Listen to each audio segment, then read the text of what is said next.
Is Chery Tiggo 4 Pro a worthy car of your choice in Australia in 2024? Tiggo 4 2024. There you go, my friends. Welcome back to the channel. I'm Dimitri. I'm in a very good mood because my friends from Chery Ride, or Ride Chery, I never know how these words go together, Chery Ride.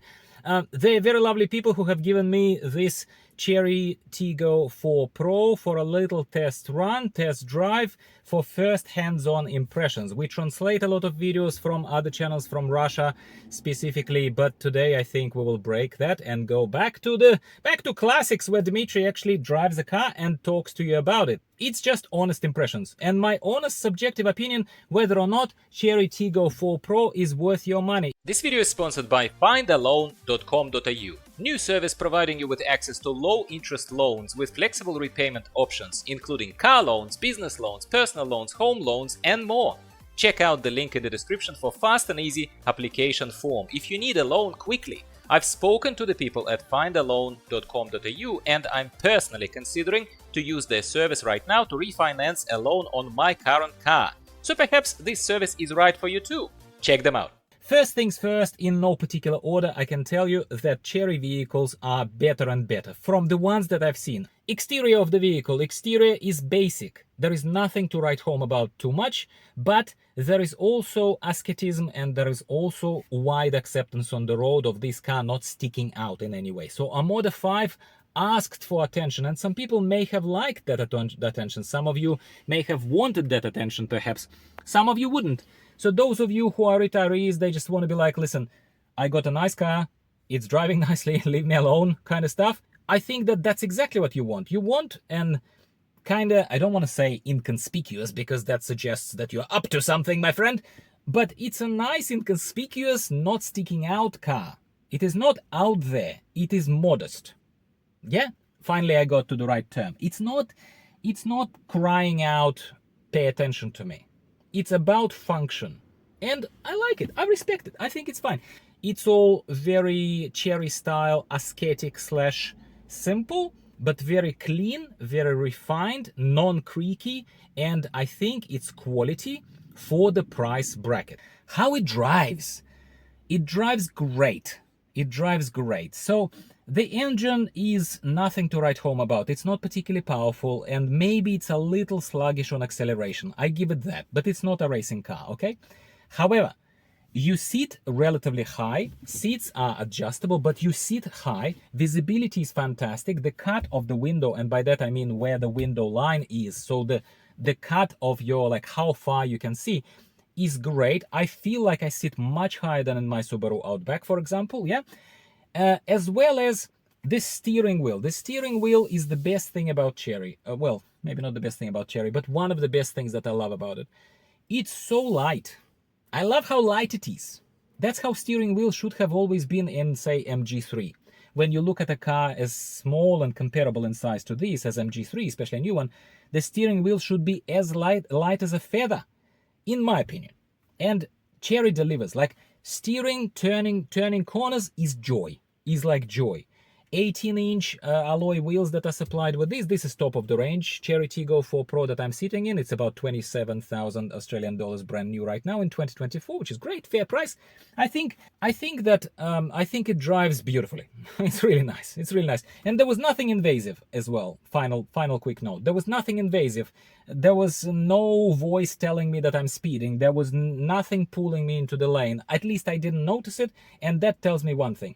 Even if these systems are present, it means that my people at Chery Ride have turned them off for the people to enjoy their test drives. It means that it can be done, and that's all I need, yeah?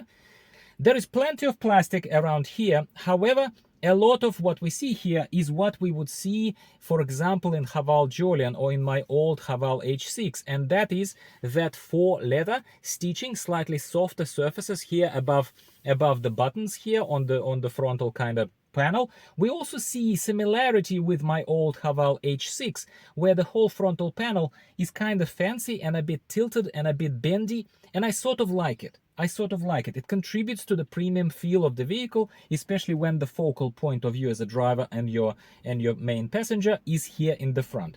let's face it, most of your attention is going to be focused on your comfort, on the comfort of the drive, which we will talk about in a second, and on how the front thing feels. And it feels great. That is as simple as it is. Great. The nice digital cluster, something that doesn't surprise us anymore, but nicely premium style, kind of embedded. Nothing looks like there are any seams here or anything creaking. Okay, well, if you pull a plastic element, it certainly starts creaking a little bit, but anything would. Yeah, I can see it all nicely. I didn't try to connect my phone, my Android phone wirelessly, but you can try, or you can get one of the inexpensive wireless CarPlay and Android Auto adapters that I give you discounts or get discounts on, and that's what our friends are sponsoring quite often.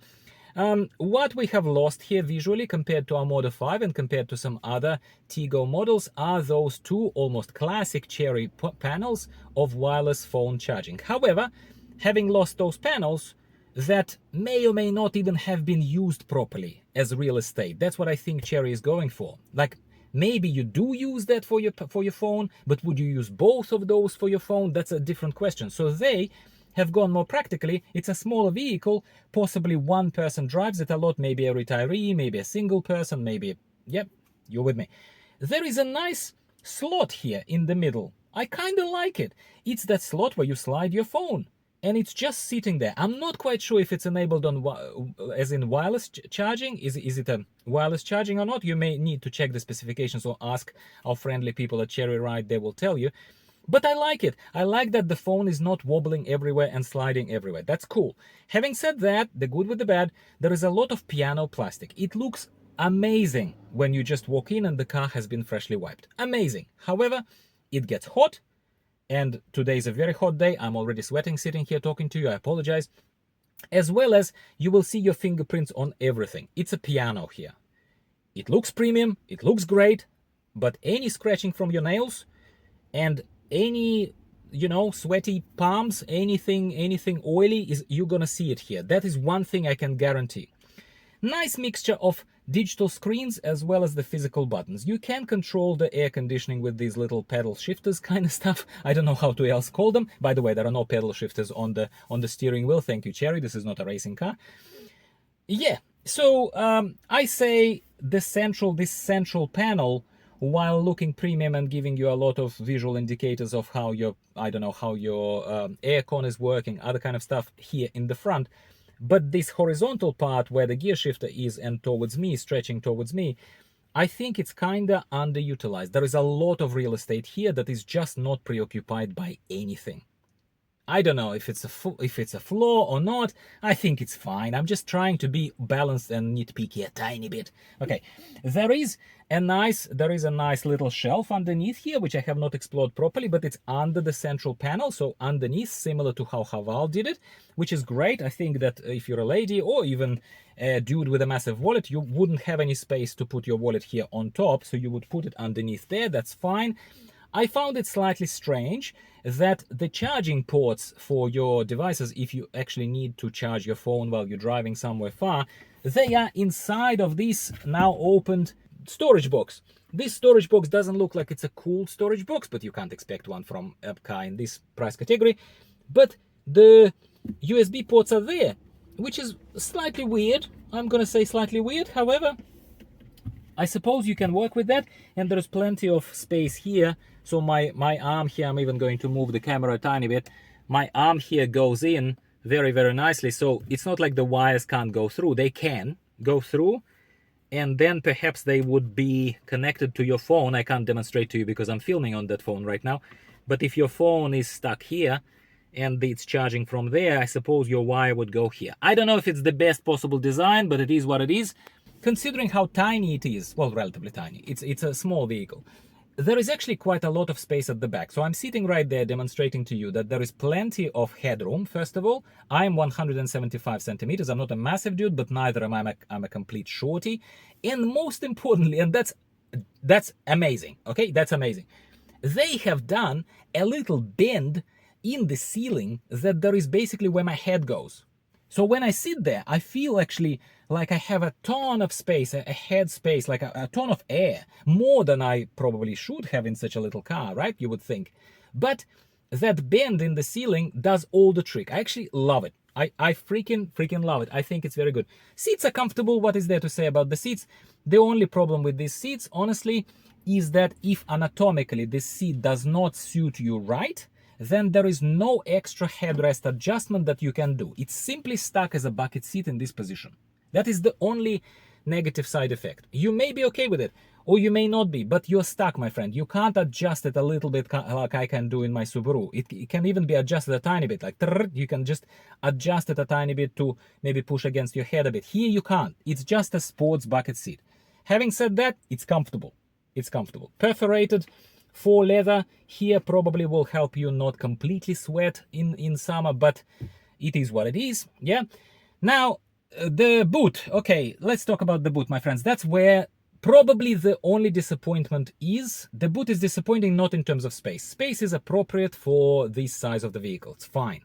The spare is fine. The spare is like one of those small spares. It's not a full-sized spare. Okay, that's fine. It's a small vehicle. But here is where the problem is. You see it, right?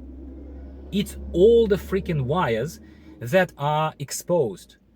I'm sorry, Chery. I love you as a brand, that you're experimenting. I love that you're bringing more cars to our shores, and we're friends, I think. Yeah? However, this is where honesty for honesty, mate. Yes, it's a cheaper vehicle, but come on, mate. You're competing with MG. You're competing with Haval nicely. It's a great car, I still think. However, who leaves the wires just hanging there like this? They're not even tied up together. They're not even like bound together by some kind of protective casing or even just insulation tape or something like that. What if moisture gets in there? You don't have to be in Russia for it, but at the same time, this is the first car basically from Chery, from any other company, where I see wires as exposed as they clearly are. I'm not making this up, guys. You see it yourself. As well as they are unprotected. They're not just exposed like there is no cover, but behind that cover. Like say there was a cover and you didn't see them, but they are not tied up. They are not insulated. They are exposed to elements. So spoiler alert, I still think it's a great car, and I want to like it so much because I loved how it drives. But if you were to buy it seriously, I actually would invest my time into perhaps even picking up some panels, doing some further research on electrical, seeing exactly where that wiring is, or maybe going to your friendly mechanic and not doing it at home so you don't mess it up. Yeah. And somehow just wrapping it, insulating those exposed wires from any extra unnecessary moisture or anything else. That's my only problem with this car. It's that stuff that is front and center. I'm perplexed why they did it, okay? So overall, my friends, does this deserve even a quick look, or is it trash? It absolutely deserves your look. It's not trash. They have cut corners, and as always, well, I don't want to say always because it's such a broad statement, but I'm so disappointed. You hear it in my voice. Like, Chinese brands often create a great product, and then they cut corners on a $3 job of wrapping up those wires, which messes up the whole experience or the whole perception. You're like, great, great, great, great, great, great. What the hell is this? That's kind of how you feel.